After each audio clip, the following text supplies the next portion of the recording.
lihat angka tuh nggak iri, maksudnya nggak ke-trigger buat iri gitu loh. Tapi kalau aku ngelihat barang, itu trigger buat iri gitu loh. Aku harus punya nih. Soalnya Ya barang ini nyata makanya, kan. Dia udah punya nih kayak barang gitu. ini. Wah, aku harus punya nih. Ke-trigger irinya gitu. Kalau angka, wah susah ngejangkaunya kan. Makanya. Dan nggak mungkin angka itu bisa misalnya kita let's say dia ini katakanlah $10.000 misalnya. Ya, emang $10.000 itu dicapai dengan sekali tok comot gitu kan enggak gitu loh. Enggak perlu Nah, berkali-kali kerja. ya berapa Makanya, gambar itu yang harus di ini.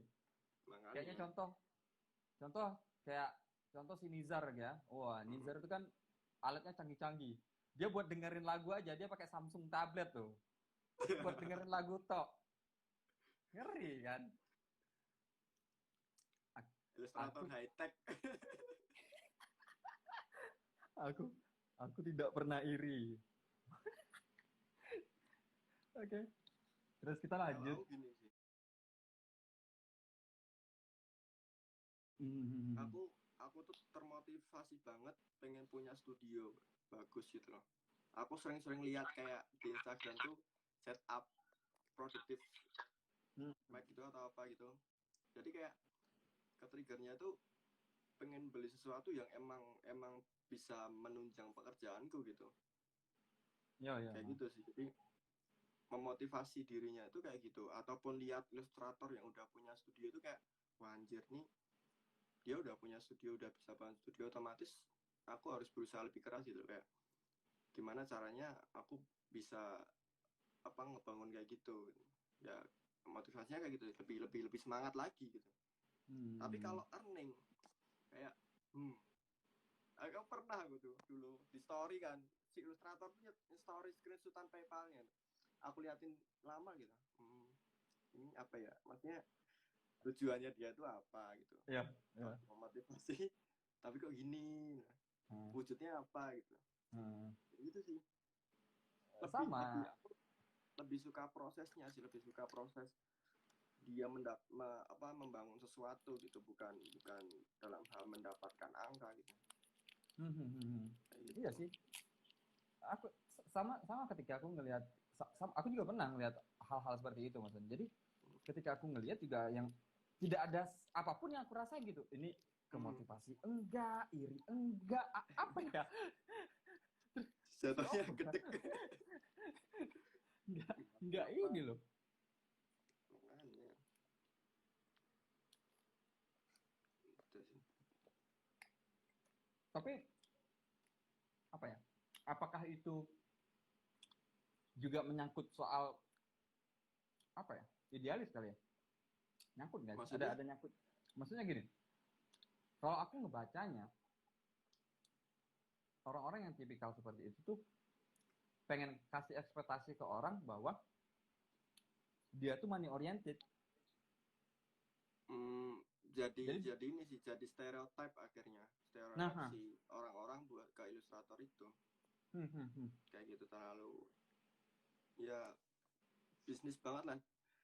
hmm, hmm, It's hmm. okay kalau aku ya, it's okay kamu pamer pamer earning asalkan kamu sharing juga ilmunya gitu, ilmunya proses bisa mendapatkan kayak gitu tuh gimana, kayak mungkin cara apa bekerjanya, manajemennya kayak gimana, itu lebih lebih ini sih, lebih lebih ada pembuktian gitu loh. Tapi Hmm, kalau hmm, nggak ada edukasi di situ, hmm, nggak hmm. ada nilai edukasinya, menurutku omong kosong sih. Iya kan, jadinya kasih angan-angan doang gitu loh, kayak angin di Hmm, surga. ya kayak kayak motivator ngasihnya itu kayak motivasi yang omong kosong gitu. Hmm. Jadi Toxic. Anda kalau ingin mendapatkan earning yang super, itu, Mario Teguh. Nggak ada prosesnya makanya Hmm. Wah, tapi yang kayak gitu banyak ya ternyata. banyak. Hmm. Iya sih. Terlalu apa ya?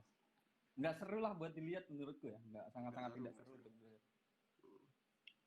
Emang siapa sih yang pamer earning? Wah, kamu kok nanya-nanya? Maksud kamu apa? Memancing kita gitu. Jalan nanti berdebat Hmm. Mention, waduh, mention. Bahaya loh orang-orang ini. Suka dipancing-pancing loh kita ini. Semalam aku sama Mas Gun juga membahas tentang itu kan, tentang eh, ya gitulah, motivasi berbau pamer earning dan lain-lain gitu. Mungkin itu kali ya yang menyebabkan akhirnya di era sekarang tuh kayak orang-orang yang baru mulai akhirnya terlalu banyak mempertanyakan hal seperti itu tuh. Kayak yang cara jualnya gimana, dapetin klien harus seperti apa. Mungkin itu mungkin karena terlalu banyak ngelihat konten-konten yang kayak gitu. Mungkin kalau mereka disuguhin atau mereka dapatnya itu konten-konten kayak cara improving gambar, mungkin nggak kayak gitu tuh pertanyaannya. Aku rasa nggak akan kayak gitu deh kayaknya. Iya, sebenarnya it's okay kasih konten tentang kayak gitu, tapi lebih ke edukasi ke manajemen prosesnya dia kerja gitu, kayak seimbang itu loh, teknik juga sama manajemennya gitu. Soalnya yang aku lihat ya, talenta ilustrator Indonesia itu banyak, cuma nggak semuanya itu paham tentang manajemen yang baik dalam kerja sebagai seorang ilustrator gitu. Oke. Kayak gitu. Jadi ada yang tekniknya bagus tapi dihargai dengan harga murah. Ada yang karyanya bagus dihargai dengan harga murah. Itu kan berarti dia mungkin si ilustrator ini belum paham tentang cara negosiasi dengan klien yang benar tuh kayak gimana, terus nge-treatment klien yang benar tuh kayak gimana. Nah itu edukasi yang itu juga harus ada gitu. Terus sama buat ilustrator yang baru pemula ini, menurutku pelajari dulu tentang basicnya dulu, fundamentalnya dulu, baru kamu berani untuk menjual karyamu itu. Maksudnya karyamu harus benar-benar bisa ini sih, matang gitu loh, nggak yang karya yang asal-asalan gitu. Yang aku lihat sekarang kayak gitu sih. Soalnya aku juga punya temen yang dari kubu ilustrator, yang dia tuh ilustrator yang teknik gambarnya keren-keren, serem-serem, tapi ada juga beberapa dari mereka yang bingung cara nge-marketnya. Marketnya. Terus ada juga yang ilustrator yang mereka karyanya sebenarnya karya terlalu market gitu. Tahu nggak, karya yang terlalu ikut market banget, tapi mereka bisa mendapatkan klien yang banyak kayak gitu. Terus servisnya mereka bagus. Jadi dua ini menurutku harus seimbang sih. Kayak gitu. Jadi biar potensinya Indonesia itu berkualitas gitu, berkualitas dalam hal teknik sama soal service dan manajemen kerjanya kayak gitu. Iya. Karena kalau kita sudah terjun ke ranah ilustrasi komersil, itu ada skill teknis sama non teknis. Ya non teknisnya tuh hal-hal kayak gitu tuh, kayak service. Nah makanya.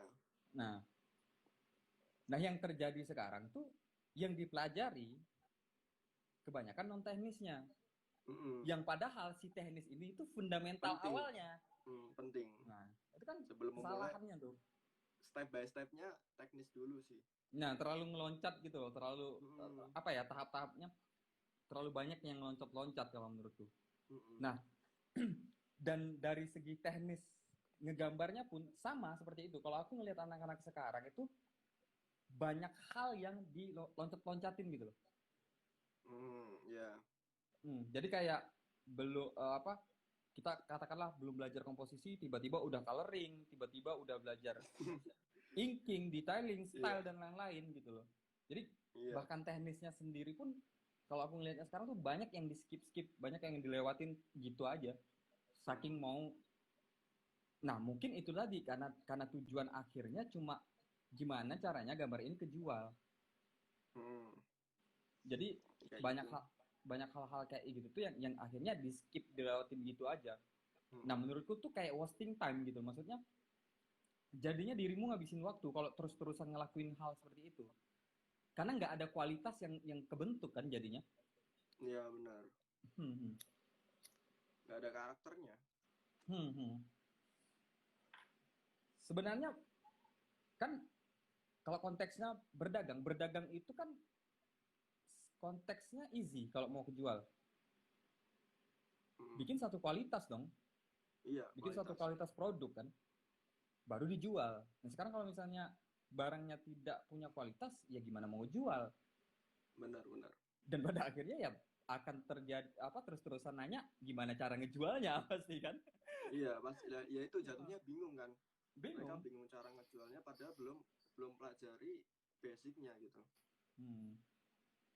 Nah, yang lebih tepatnya itu tentang memang perlu adanya kesadaran diri gitu loh. Maksudnya layak atau tidak kan produknya kita.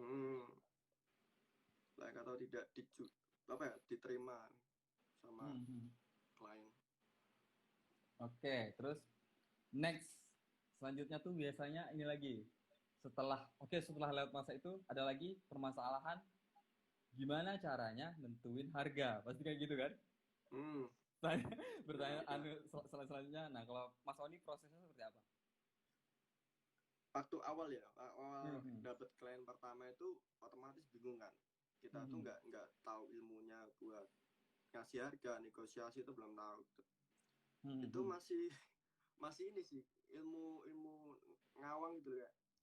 Ini berapa ya cocoknya itu terus akhirnya kalau cuma di awang itu nggak ada sistematis yang ngitung waktu atau ngitung dari modal alat dan lain-lain, itu akhirnya kayak nggak worth it juga harganya buat karya kita, buat diri kita sendiri gitu.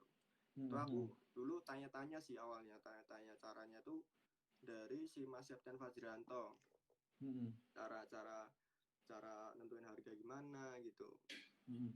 Itu pun apa ya, kayak semakin kesini cara menentukan harga itu semakin banyak gitu ilmunya. Ada yang dihitung dari waktu. Jadi proses selama pengerjaan satu artwork tuh berapa lama itu dibagi gitu. Jadi ntar apa ya, hitungannya muncul harga di situ. Terus sama hitungan ada juga yang per jam gitu, berapa dolar gitu. Terus ada juga yang langsung dia ngitungnya di modal. Dia modal alat apa aja, harga alatnya berapa, dia otomatis ambil angkanya dari itu. Jadi biar dia tuh nggak ini sih, biar cepet balik modal menurutku. Gitu. Jadi worth it juga. Banyak sih cara menentukannya. Kalau aku sendiri menentukan dari ini sih, dari apa alat yang aku punya gitu, modalnya aku berapa gitu. Aku tentuin dari situ, karena kalau aku dari waktu proses pengerjaan tuh belum bisa, karena proses pengerjaanku tuh belum bisa langsung yang benar-benar tepat gitu loh waktunya. It's okay aku ngasih range waktu pengerjaan sekitar 5 atau 6 hari, itu pun bukan patokan atau yang pokok gitu. Itu pun bisa berubah, bisa lebih lama, tergantung aku lagi rame enggak proses ininya, maksudnya dapat kliennya. Misal klienku lagi rame itu otomatis juga bakal sedikit molor, karena aku sendiri kan. Aku juga lagi belajar memanage cara kerja aku gitu, lagi nge-build up cara kerja aku gitu. Terus sama kalau soal cara kayak gitu tadi sih, ya itu sih kadang klien juga ini apa, juga molor juga kan, susah dikontak atau apa kayak gitu, atau kadang mereka punya klien lagi yang kliennya mereka tuh molor kayak gitu sih. Beda-beda. Kalau kamu gimana tentuin harga itu? Kalau aku gini Mas. Kalau misalnya ini cara aku ngerespon aja ya. Cara aku ngerespon pertanyaan gitu. Kalau misalnya aku sempat terpikir menjelaskan dengan cara Mas Oni. Maksudnya gini, menghitung jam kerja, terus menghitung alat yang kita pakai, terus dan yang lain. Tapi setelah aku pikir-pikir gini, kalau misalnya aku jelaskan dengan cara itu, takutnya gini, punya ekspektasi orang bahwasanya kalau alat mereka bagus, berarti mereka punya bisa pasang harga yang mahal. Sementara kualitas gambarnya kita masih ngambang nih. Maksudnya kita katakanlah aja belum terlalu kelihatan nih karakternya, atau belum kita bahasa kasarin aja belum punya kualitas. Nah, aku takutnya seperti itu. Mereka punya ekspektasi yang seperti itu. Dan jadi cara dari kualitas gambar. Aku juga gitu Bang. Juga dari dulu sebelum punya alat-alat kayak gini, aku ngitungnya dari kualitas sih, dari seberapa seberapa rumit gambarnya itu nentuin juga kayak gitu. Ya jadi Kualitasnya. kayak teman-teman tuh maksudnya jangan sampai salah paham. Mas Sony bilang gitu bukan berarti kalian punya gear bagus, kalian bisa pakai harga yang mahal gitu, bukan. No. Enggak seperti itu cara kerjanya. Kalian juga harus memperhitungkan berbagai value, termasuk salah satunya itu ya kualitas gambar kalian sendiri gitu. Benar. Nah, setelah kualitas gambar kalian bagus, terus kalian didukung dengan alat yang oke, dan kalian harus hitung tuh alatnya, kalian juga harus kalian hitung. Karena kalian butuh ini kan, butuh uang untuk ngebalikin modal si alat ini.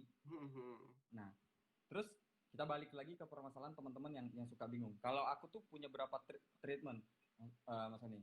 Salah satunya ya, aku lihat kalau dulu yang aku lakukan tuh, aku lihat di 99 Design harga hadiah kontes untuk ilustrasi itu berapa. Berapa tuh? Kita katakan aja misalnya kontes itu rata-rata hadiahnya misalnya kita lihat di 99 Design itu misalnya $100 ilustrasi ya, bukan logo, bukan yang lain-lain. Ilustrasi untuk t-shirt lebih segmentednya. Aku lihat tuh berapa sih harga rata-rata pasaran di 99 Design itu, harga kontes hadiahnya ya, hadiahnya. Nah, aku menjadikan patokan awal itu, dan aku berpikir, koreksi kalau misalnya pemikiran aku ini salah ya, dan aku berpikir bahwa oh berarti harga pasaran sebuah ilustrasi di luar itu segitu. Dulu kayak gitu. Dulu aku mikirnya gitu.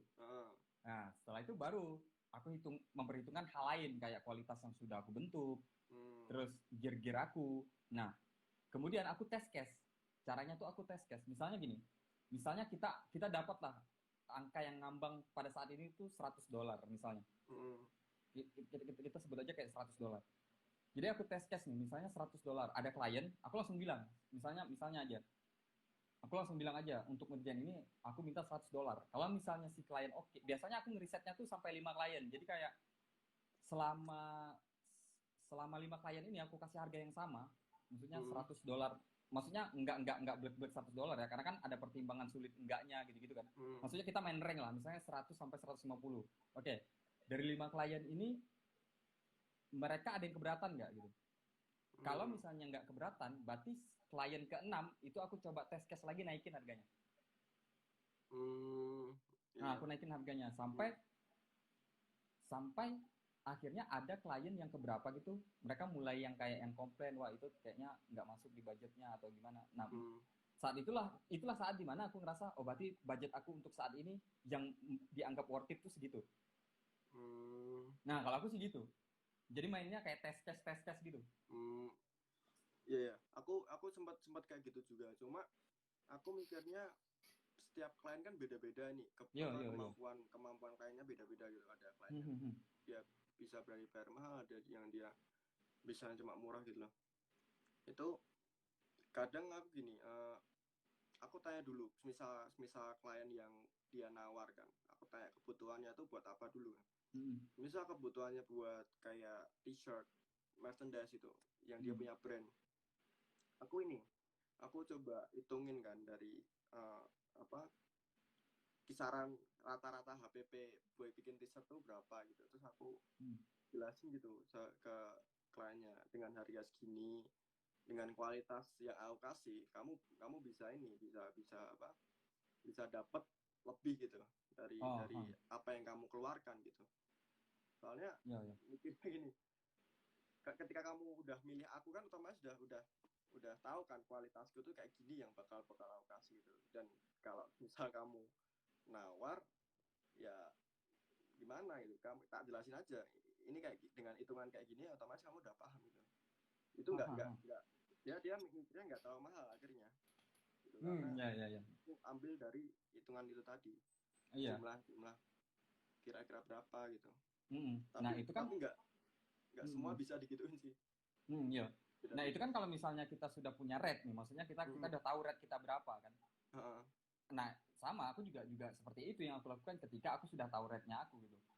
Yang aku lakukan juga pasti ngeriset si klien ini kebutuhannya untuk apa. Terus kayak salah satu hal lain yang aku tanyain itu biasanya t-shirt yang sebelumnya dia buat, maksudnya desain-desain yang sebelumnya dia buat tuh budgetan berapa, kayak gitu-gitu. Terus kayak ekspektasi dia seperti apa, nge-hire kita tuh ekspektasinya dia seperti apa. Biasanya tuh riset-riset kayak gitu. Itu kan ketika kita sudah punya red. Nah, permasalahan anak-anak sekarang tuh mereka susah tuh buat nemuin red itu. Ya kan? Nah, susah tuh buat mereka nemuin, mereka nempatin ini kayak terlalu murah atau terlalu mahal, susah tuh. Jadi kayak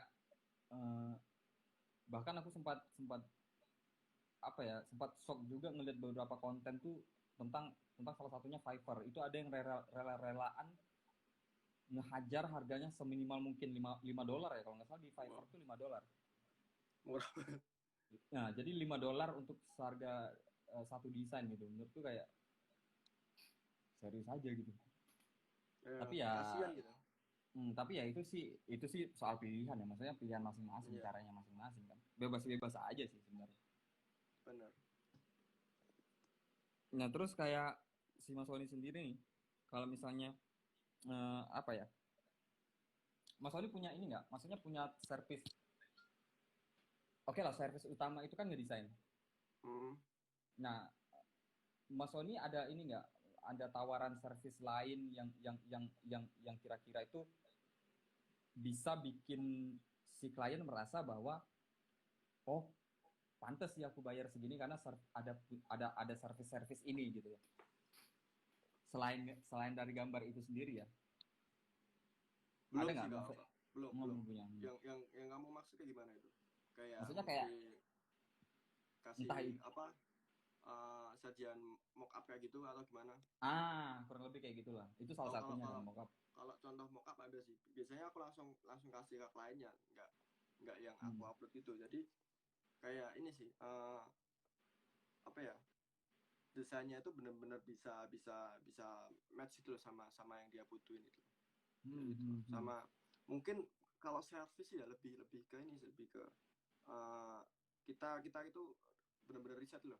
Nggak cuma aku nerima konsep yang dia ini, tapi aku kasih pendapat juga, ini bagusnya kayak gini, kalau kamu pengen lebih bagus kayak gini gitu. Jadi biar aku juga nggak terlalu ini sih, terlalu disetir gitu. Jadi ya misal konsepnya dia ada yang kurang aku tambahin gitu. Jadi lebih ke gitu sih. Kalau dari selain belum terlalu ini.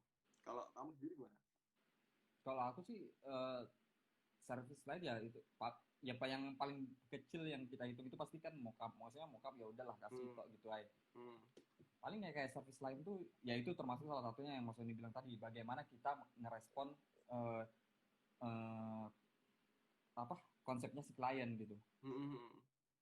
Jadi jangan hanya nerima tok, karena menurut aku gini, aku pernah dapat satu case ya waktu itu, nggak tahu ini kliennya entah iseng entah apa.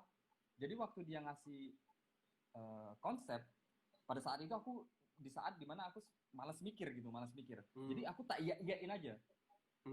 Terus tiba-tiba di tengah jalan dia cut, maksudnya kayak dia nggak jadi tiba-tiba. Lah aku tanya kenapa gitu. Iya, karena dia bilang yang diharapkan tuh ini konsep kasar, dan dia mengharapkan ada satu ilustrator yang bisa ngembangin konsepnya dia ini. Wah, itu aku ngerasa kayak oke, bangsat sekali klien ini, emang sekali gitu. Ya emang iya sih. Sebenarnya klien tuh suka kalau kita ngajak diskusi gitu. Ini kira-kira bagusnya gimana? Apa udah menurut si klien udah cukup belum? Kalau emang belum, aku ada ide, aku tambahin kayak gini. Mau si klien idenya cocok apa enggak? Kalau emang cocok, oke, jalan gitu. Itu servis yang benar-benar ini ya, kayak mereka tuh diperhatiin tuh, nggak cuma mereka kayak ini sih, tau nggak sih, kayak kita tuh bukan pekerja yang dikasih kayak beda, kayak kita di print-printan gitu, tau nggak? Kayak kita di print-printan kan, mas ini tolong print kayak gini, oh ya terima jadi itu aja. Tapi kita enggak gitu, tapi kita itu ya diajak diskusi gitu.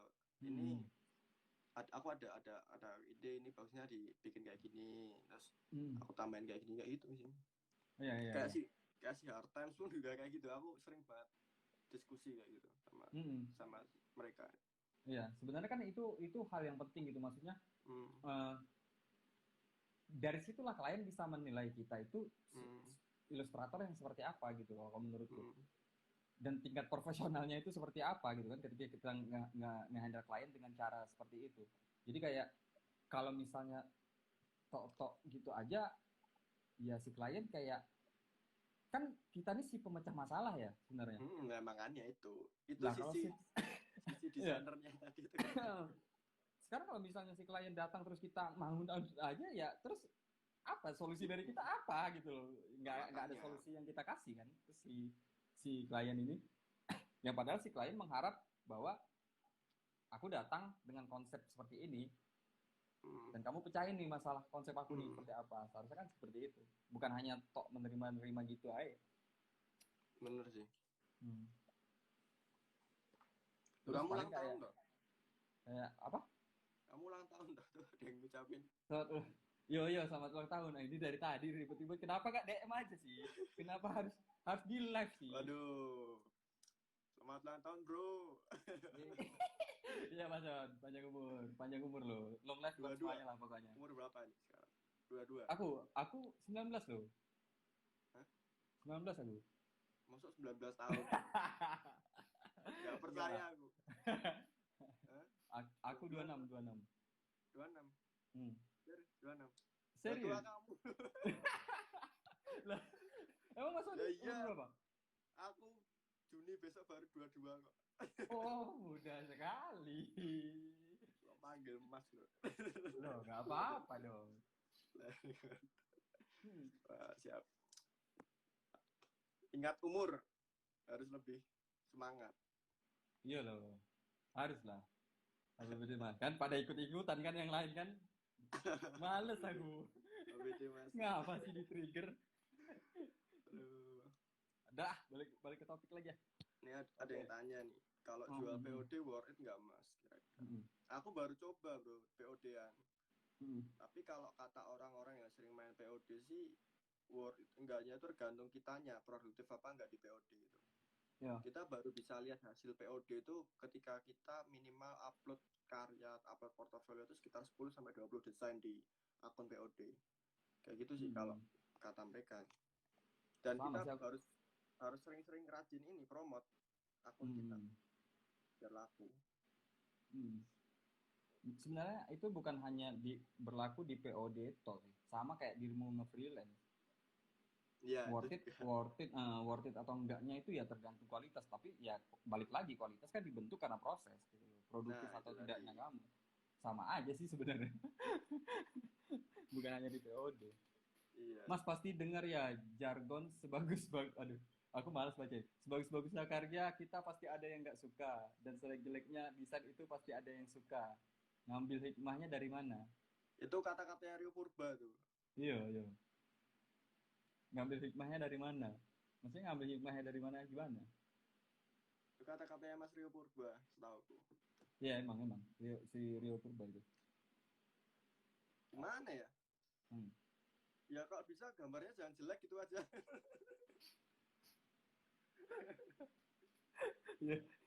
Iya, iya sih. Iya. Kalau bisa udahlah, yang paling benar itu jangan sampai gambarnya jelek. Gambar nggak terlalu bagus nggak apa-apa, yang penting jangan jelek. Benar. Nah gimana kamu katanya pengen bisa menghasilkan, kalau karyamu masih nggak berkembang ya susah berusaha. Terus tadi ada apa nih pertanyaan apa sih? $5. Oh, yang tentang Fiverr tadi. Iya, itu banyak, Bro. Karena gini. Dan tips-tips anyar dari para pelaku Fiverr itu katanya gitu. Jadi di drop harga sedrop-dropnya dulu. Itu katanya biar dapat review gitu. Mas main Fiverr gak? Enggak. Enggak ada waktu. Ya? Sama ya. Aku bikin Fiverr udah setahun, dah aku biarin aja, nggak pernah aku promoin, nggak pernah aku, udah tak biarin aja gitu. Jadi gini, kata para pelaku di Fiverr itu kebanyakan bilang bahwa drop harga serendah-rendahnya buat dapat review di awal, katanya segitu. Buat dapat review dia, buat dapat review. Maksudnya di drop harga murah dulu, baru ntar merintis dinaikin harga itu apa gimana? Iya, baru ntar tuh pelan-pelan naik gitu. menurutmu gimana dengan sistem kayak gitu? Wah, kalau aku nggak masuk aku. Aku ya nggak masuk. Yang penting gini sih, kalau aku kan itu upload portofolio juga kan di Fiverr. Menurutku ya kita ngasih harga sesuai dengan kualitas kita gitu. Misal Iya. misal gambar detail di $5 ya aku enggak. Sekarang gini, kalau logikaku bilang gini, kalau misalnya dirimu si klien nge-hire kamu hanya karena $5, terus Ya nanti nilaimu suatu saat segitu. dirimu naikin harga, ya si klien ini nggak akan mau lagi. Iya, Dia pasti akan nyari yang $5 lagi dong. makanya itu kan Nah, kayak itu loh yang aku prinsipnya bingung. orang dagang. Iya. Makanya Kayak aku orang-orang bingung. pembisnis pengusaha gitu kan, kalau bisa jangan sampai perang harga kan, tapi perang Ah, ah, ah. kualitas. Nah, Kalau pengen iya, betah. maksudnya aku bingung loh cara pemikirannya, tapi yang sering dibilang tuh kayak gitu. Dan aku tuh kayak bingung. Hah? Berarti kalau misalnya si klien-klien dari Fiverr ini emang nyarinya yang murah, bukan nyari kualitas. Oh, berarti ketika dirimu naikin harga, nantinya si klien nggak akan repeat di kamu lagi dong. Makanya Bakal nyari yang lebih murah lagi dong berarti. berarti dia udah ngebentuk pasarnya dengan harga segitu sih. Kalau dia pengen naikin pasarnya itu menurutku sulit sih. Tapi nggak tahu sih. Kalau kayak kayak si Bang Tony Midi itu kan dia udah ini ya, udah pro gitu ya, maksudnya dia sampai harganya $500 per gambar.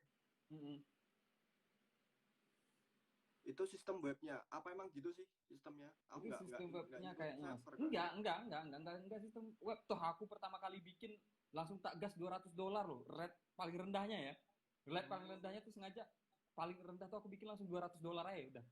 Ngasal aja karena waktu itu aku pengen tes cash tok kan, maksudnya udahlah pikirin harga yang random aja. Pikirin harga terendah itu $200, wes. Tapi ternyata setelah aku lihat tipsnya, wah, kok jauh banget dari yang aku bikin loh, $5 loh. Ini bener Nggak nggak sih ini masuk, orang-orang ini? nggak masuk. Nah itu makanya aku bingung. Ini kayaknya nggak masuk akal deh. Oh iya, aku ada juga kasus temanku juga yang ikut server dengan harga murah kayak gitu, sekitar 10, 20, 50-an gitulah. Paling mahal 100. Itu akhirnya gini, akhirnya dia kayak diperbudak sama kliennya sendiri. Saking dengan harga kayak murah itu, kayak apa ya, revisinya banyak, terus sama projectnya itu kayak overload gitu, dan dia pun akhirnya kewalahan dengan kayak gitu. Jadi gitu loh, lebih mending kerja cerdas sih daripada kerja terlalu ngoyo gitu. It's okay, kita langsung kasih harga mahal dengan kualitas yang bagus. Yang penting kita kerjanya nggak terlalu diperbudak sama klien gitu loh. Aku tipe orang yang nggak pengen kayak gitu. Iya. Yang penting nyaman. Ketika kita ngerasa kewalahan, berarti kan itu nggak worth it dong. Makanya kita bekerja kan nggak sistemnya nggak gitu kan. Kalau harganya enak, kewalahan itu nggak kepikir tuh, maksudnya nggak hilang gitu, kewalahan itu hilang gitu. Malah kebayar bersyukur, kan. malah nge-hire orang kalau harganya mahal. Kita nggak akan ngerasa kewalahan. Berarti kalau udah kewalahan, dirimu kewalahan, berarti itu udah nggak worth it tuh harganya tuh.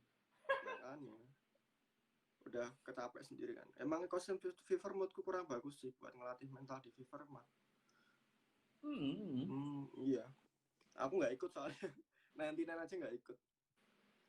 Bingung Malah aku baru nyoba cara Prode sekarang. Dari tahun 2013 sampai sekarang Instagram terus. Yang mantep itu Mas Tony Midi, udah nge-freelance baru bikin Fiverr, itu mantep. Makanya. Itu baru mantep. Dia kan rate-nya $500 kan. 700 sekarang Mas Tony. Aku lihat terakhir. 700. Nah, itu baru menurutku keren. Jadi karena kan si Mas Tony udah ngebentuk pasarnya sendiri dulu, baru dia berani bikin harga segitu, dan orang-orang ya it's fine gitu, karena ya memang kualitasnya ya pantas dibayarin segitu gitu. Keren sih itu, gila, makmur banget kalau dia dapat banyak gitu bisa nge-hire orang. Dia kan kayaknya ini kan kayak artisan gitu. Iya. Jualnya $5 tanpa copyright, bisa jual copyright di sana Mas. Iya, itu kan cuma soal ini, kan ada service lainnya kayak misalnya ini desain ini dapat apa aja, master file-nya dapat nggak, atau JPEG atau satu warna doang. Ya tapi tetap aja gitu. Maksudnya $5 loh menurutku. Terus belum lagi itu kan dipotong Mas. Dipotong pajaknya ini ya. Pajak Fiverr-nya itu kalau nggak salah 20% ya? 20% deh kalau nggak salah. Lah $5 dapatnya berapa itu? Nah itu loh, makanya aku bingung loh konsepnya. Buat Nggak beli ngerti aku. paketan kurang. Nggak paham loh aku. Apalagi kalau udah nyicil ada bayar wifi, bayar aplikasi kalau pakai ori loh. Listrik, wah pusing. Makanya kemarin tuh sempat ada yang ini kan, uh, uh, waktu itu ngebahas tentang harga di story, terus ada yang nyeletuk komen, aku bilang lah, terus gimana kami ini yang pemula Mas, emang salah kalau misalnya pasang harga rendah untuk apa nantinya naikin harga, maksudnya pelan-pelan naikin harga. Aku juga ngeresponnya antara enak dan enggak gitu, maksudnya kayak mau bilang ya itu efeknya nanti jelek buat kedepannya tapi nggak enak. Nah kalau Mas Oni kalau misalnya dapat pertanyaan kayak gitu loh, maksudnya ngeresponnya kayak apa? Gini sih, ya balik lagi kayak tadi kan, it's okay misal kamu ada banyak keterbatasan mungkin dari alat atau dari apa yang kamu belum bisa menyaingi kualitas yang ilustrator yang udah pro, mungkin kamu bisa ngasih sesuai harga dengan itu sih. Maksudnya it's okay rendah nggak apa-apa, asalkan kamu juga ini sih bisa naikin harga itu juga make sense gitu loh. Maksudnya sesuai dengan prosesmu gitu loh. Berjalan waktu kamu kan nggak mungkin dengan harga situ terus. Aku pun juga gitu dulu. Dulu aku harga klien pertama itu sekitar 500 ribu. 500 ribu doang, dan akhirnya sekarang ya udah lebih dari itu sih. Ya merintis lah ibaratnya. Emang nggak apa-apa, nggak ada salahnya sih. Nggak bisa langsung kita nggak bisa langsung iya benar. Soalnya klien itu kan perlu bukti kan, maksudnya kita klien juga lihat track recordnya kita itu kayak gimana, kualitas karya kita yang ada di portofolio itu kayak gimana gitu.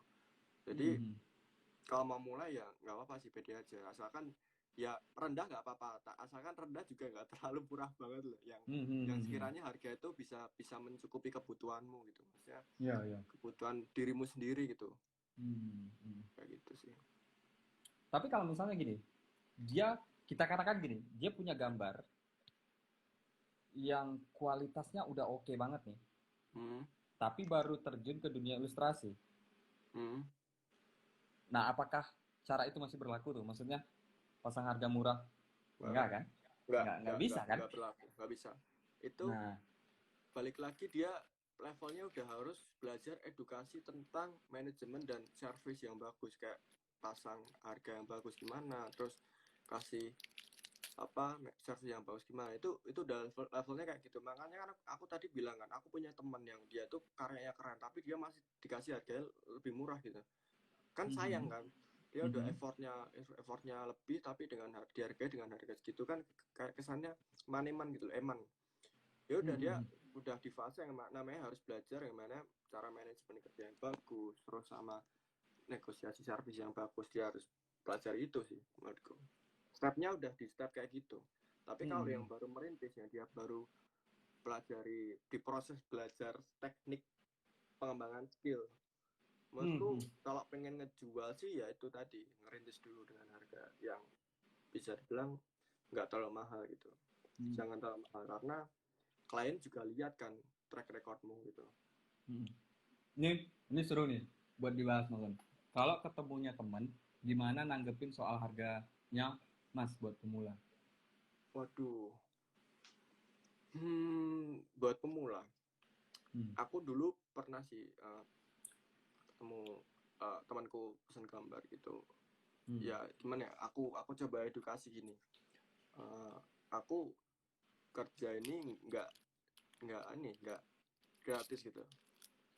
Misal kamu minta gratis, aku nggak bisa, karena kita tuh misal kamu butuh sesuatu dari aku, otomatis kamu harus ngasih feedback gitu. Entah itu dia dengan harga yang sesuai ataupun dia apresiat atau apa gitu. Soalnya kita harus sama-sama diuntungkan, nggak bisa kita walaupun temen itu terus kita nggak enakan gitu, enggak sih, harus diedukasi sih teman kita. Kita juga nggak bisa nolak langsung apa nge ngejudge teman kita. Mungkin teman kita belum teredukasi tentang hal itu. Jadi diedukasi aja sih. Orang pernah kok, aku temanku sendiri dia punya band pengen bikin cover album gitu, dia nggak tahu kan dia teman lama, teman-teman SD gitu. Terus dia punya band kan, dia nggak tahu kan masih tentang hal-hal kayak gini, pekerjaanku kayak gimana. Dia tuh nganggapnya gambar tuh ya cuma gambar sekedar ini, gambar nggak ada apa penghasilannya gitu.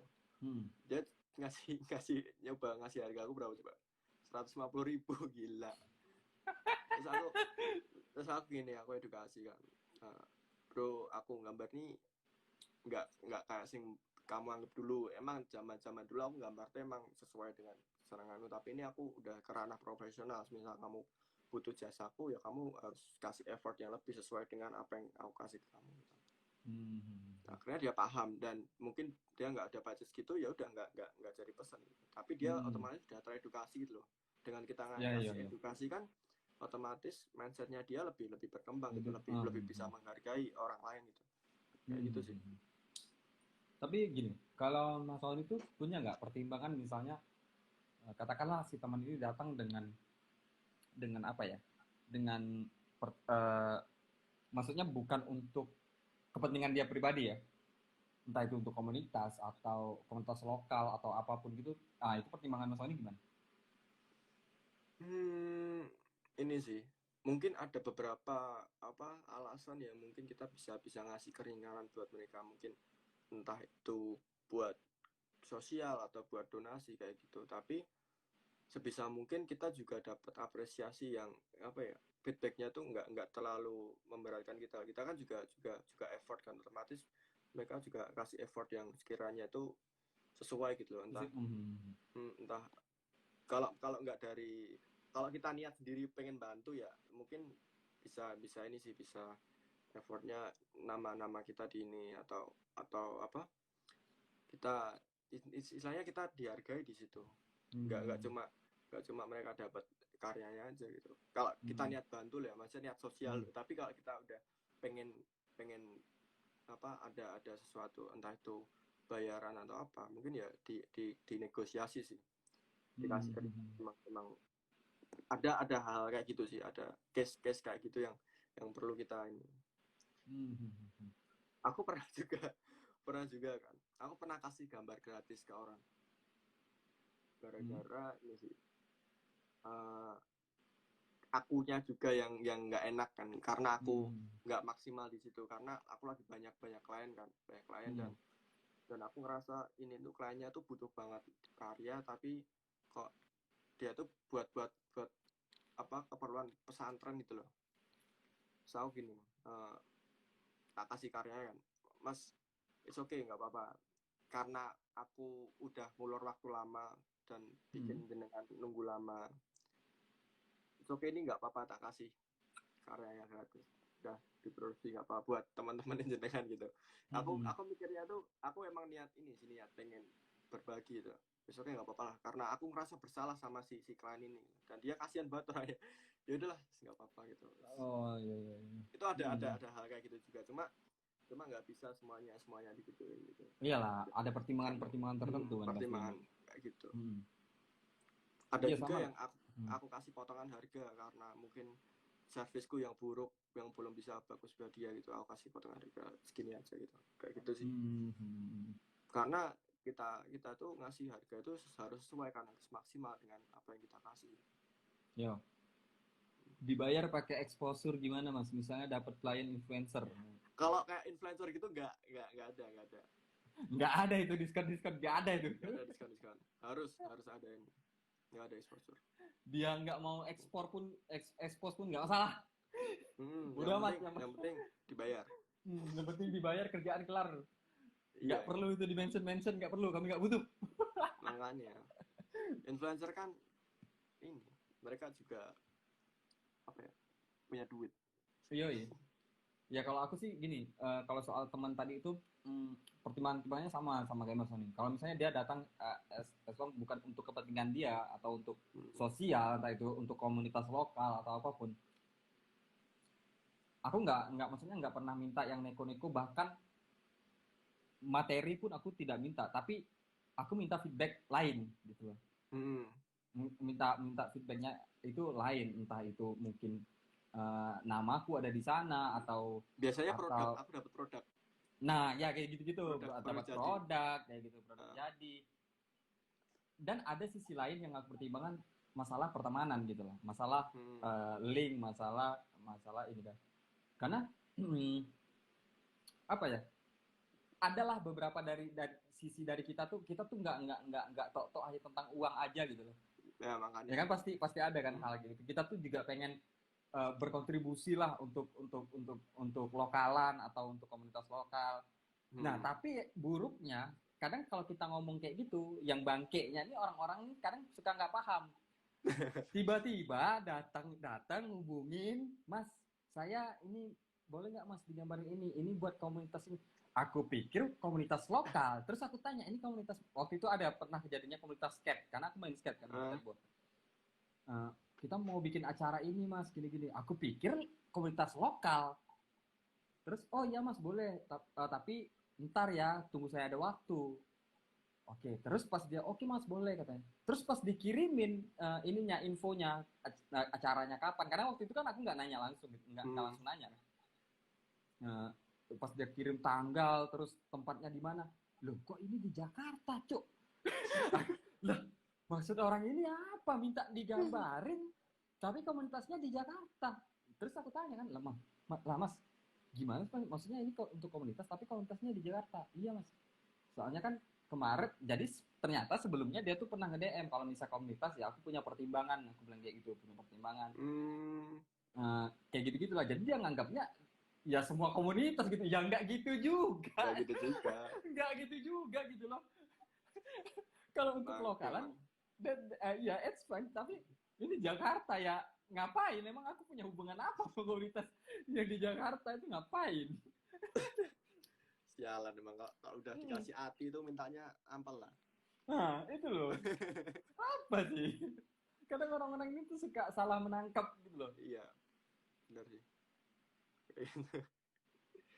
Nah terus jeleknya juga pasti Mas Sony pernah tuh kan dapetin hal-hal kayak gitu yang dalih-dalihnya bilang minta bikin gambar, bilangnya untuk komunitas inilah, komunitas itulah.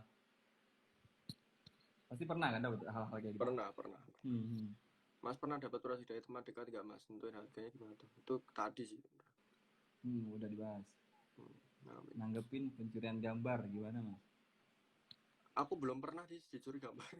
Entah belum tahu apa-apa, tapi belum ada kasus gambar. Tapi kalau aku ada yang dia tuh belajar kayak gambarku tuh digambar ulang dulu. Cuma aku tanya kan, ini buat apa?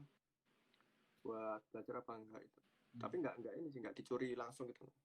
Tapi lebih ke, tapi sering juga dulu dijadiin tato. Oh, tato. Aku udah bikin foto itu di tangannya gambar dulu. Jadi dia ngefans kan sama gambarku, dia pengen tahu udah jadi tato. Lah aku gimana, bingung, aku mau ngasih tahu, waduh udah trial di tangan. Ya udah dia berarti appreciate dengan cara seperti itu. Sama, kalau aku juga menganggapnya seperti itu. Selama barang itu belum tidak diproduksi ya, maksudnya untuk kenikmatan dia toh, ya menurut aku itu oke lah, fine gitu loh. Tapi kalau misalnya dia produksi itu barang itu jadi uang, wah itu menurutku bermasalah. Iya. Nah, terus yang bermasalah komersil. Nanggepinnya tuh, kalau aku nanggepinnya gini, tidak perlu secara hukum lah kalau menurutku, karena ngabisin waktu. Iya, buang-buang waktu. Kita nggak bisa full ngurusin itu. Nah, ngapain gitu? Kadang kan mungkin ini maksud teman-teman ini mungkin apakah lewat hukum atau apa? Nggak usah lah bro, nggak perlu yang gitu-gitu.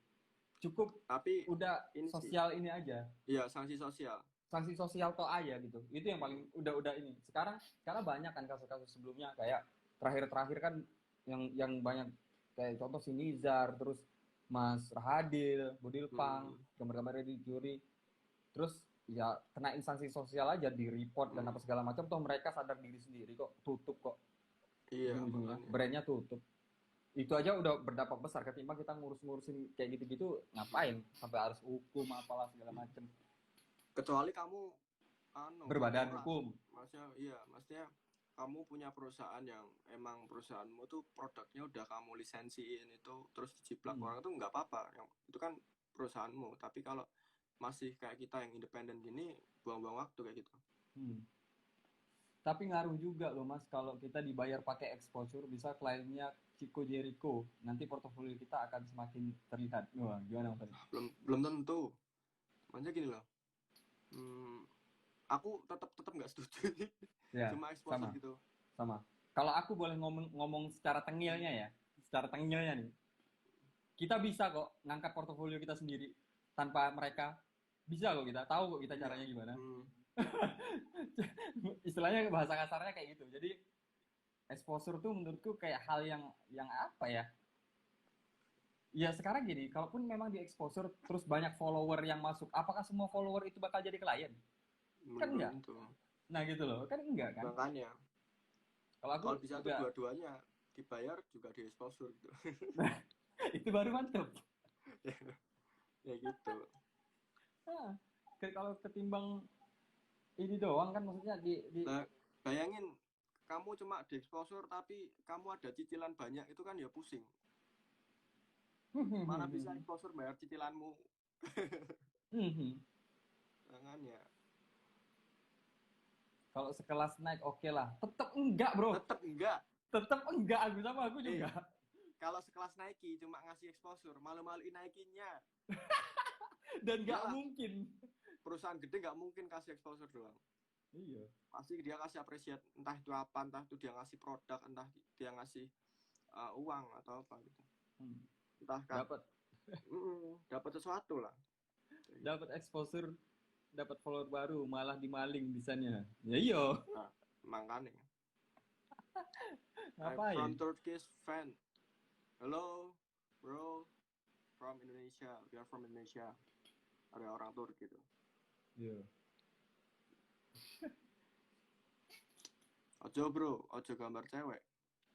Gambar cewek band di pek mantu. Belum tentu di pek mantu nek ora iso nguripi anake ya padha wae. Iya. Karena hal-hal kayak gitu tuh udahlah, kita nggak usah bawa-bawa profesi kita lah. Cukup diyakinkan dengan hal-hal yang realistis aja. Iya, makanya nih ada Bang Tian pernah bahas Mas ngasih desain gratis ke band, dari situ malah dapat klien dari situ. Iya beda, ranahnya beda. Maksudnya dia ngasih tuh mungkin dalam hal ada beberapa alasan juga. Mungkin si bandnya ini udah berkali-kali dia loyal gitu loh. Maksudnya bandnya ini dia loyal ke Bang Tian, mungkin dia kasih suatu appreciate buat bandnya gitu. Dengan cara jadi banyak desainnya gratis itu masih make sense sih. Tapi cuma dengan cara cuma-cuma wah band ini baru datang terus wah yaudah kasih aja gitu. Terus kita berharap dapat exposure tuh malah itu kayak bunuh diri. Belum tentu dia exposure. Oh iya. Sebenarnya gini, kalaupun kita ambil case, kita sebut aja lah Mas Tian memang melakukan itu, maksudnya ngasih cuma-cuma ya. Tapi kan ranahnya segmented nih. Ranahnya tuh bukan ranah luas loh, ranah band yang mungkin setelah mungkin gini, mungkin yang terpikir tuh setelah Mas Tian kasih itu, nanti si band ini bakal mengekspor ke band-band yang lain. Nah, dari situlah datangnya si klien. Sekarang kalau misalnya di exposure-nya dengan orang yang random, ya apakah semua orang yang misal kita sebut aja kayak tadi Chico Jericho, emang semua follower Chico Jericho paham ilustrasi? Kan enggak. Gitu loh. Kalau itu ya masih fine lah gitu loh. Oh, emang band besar. Waduh, ya itu tadi segmented. Iya, segmented kan. Maksudnya it's okay lah, karena kan itu istilahnya trigger, pancingan buat si band-band lain ngekor, buat nge-hire si Mas Tian. Nah tapi kalau misalnya ke orang yang lebih umum, kita ambil case lain misalnya Awkarin lah emang semua follower Awkarin ngerti ilustrasi, dark art gitu? Enggak bro. kalau lebih si segmented ya oke lah, itu bisa jadi pertimbangan menurutku. Kalau desain sampai dimaling, boleh merasa desainnya bagus nggak mas? Boleh. Berarti Boleh. dia nyuri, berarti desainmu bagus. Desainmu menjual berarti. Boleh dong. Bang mau tanya, kalau klien minta bikinkan desain dan klien sketsanya ambil dari Google dan IG itu ada yang minta diganti backgroundnya saja, ada yang minta diganti warna, itu bagaimana ya bang? Aku nggak. Itu tadi Aku nggak sudah mau. itu sebenarnya sudah dijelasin dan dijelasin Mas Sony tadi. Itu kan tinggal bagaimana kepiawaianmu dalam menghandle si klien. Benar. Nah, dirimu juga perlu nge-edukasi si klien, bro, kayak gini nggak boleh. Gitu loh. Mungkin terus ngasih solusi, nggak cuma kita nggak boleh, tapi kita ngasih solusi. Ngasih solusinya itu. Nah, konsepnya benar. aku bikin kayak gini lebih bagus dari konsep ini, dan akhirnya jika kamu produksi kamu nggak dapat masalah gitu soal copyright, dan aku pun nggak dapat masalah gitu. Jadi salah satu teknis skill non teknis itu termasuk salah satunya itu mengedukasi si klien. Di dunia ilustrasi itu ini boleh, ini enggak, itu perlu juga, kalian perlu. Jadi kalau misalnya ada klien itu yang seperti itu, jangan tok-tok diterima gitu loh. Kalian harus kasih edukasi, ini nggak boleh bro. Terus kasih solusi, kalian tawarkan solusi gimana caranya tetap gambarnya seperti ekspektasi yang dia mau, tapi dengan caranya kalian gitu loh. Makanya perlu banget, kita tuh ibaratnya kayak dokter lah, konsultasi dulu. Nah iya, kita juga kayak gitu kan, konsultasi dulu. Perlu sih, kita harus tahu kebutuhannya klien kayak apa, terus butuh ininya seperti apa, ekspektasinya dia seperti apa, dia berharap apa dari kita, kan kita perlu tahu tuh hal-hal kayak gitu. Iya benar. Pokoknya jangan tok-tok manut lah kalau misalnya si klien bilang bikin ini dan harus ini. Dan menurutku gini, lebih bagus lagi kalau misalnya kita bisa memaksakan idealisnya kita ke klien. Itu lebih bagus tuh. Lebih powerful, lebih menang. Jadi kita ngerjainnya juga enak kan? Dengan mood kita. Sesuai dengan mood kita jadinya. Mas baru visual design ilustrasi kaos bang, webnya apa aja? Oh itu PO-dian berarti? PO-dian bisa. Maintis tuh ada yang jawab. Maintis itu lebih segmen, lebih memang menjurusnya ke t-shirt design. Di pabrik tuh banyak tuh. Mas Gary kemarin gambar gurita gede untuk band apa ya? Aku lupa. Nggak tahu ya. Band apa? Bukan band itu. Si Mas Septian temennya si Mas Sony tahu itu. Tahu dia. Dia tahu itu aku lagi gambar apa. Dia DM tak? Hah? Dia DM. Iya dia DM. Wah aku tahu nih kayaknya buat apa dia ternyata. Keren. Oke Mas Son, tinggal 15 detik. Kita udahin dulu lah ya. Udah dulu. Okay, makasih yo, udah sharing-sharing yo. Thank you. Oke, sukses. Sukses. Amin.